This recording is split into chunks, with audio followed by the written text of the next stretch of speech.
మెక్సికన్లు స్థానిక అమెరికన్లు లేదా యూరోపియన్లతో మరింత జన్యుపరంగా ముడిపడి ఉన్నారా? సమాధానం మిమ్మల్ని ఆశ్చర్యపరుస్తుంది. సగటు మెక్సికన్ జన్యువు ఒక మనోహరమైన మిశ్రమం.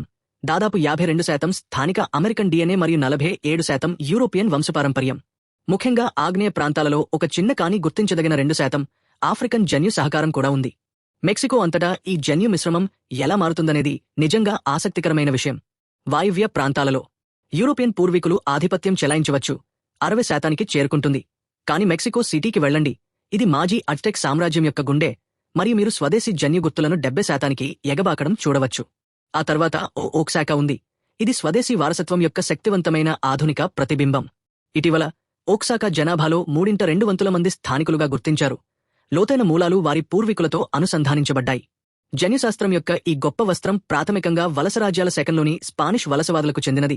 శతాబ్దాలుగా సంస్కృతులు మరియు జన్యువులను మిళితం చేసింది. ఈ కొనసాగుతున్న పరస్పర సమ్మేళనం ఈ రోజు మనం చూసే అందమైన వైవిధ్యమైన మెక్సికన్ జనాభాను ఆకృతి చేసింది.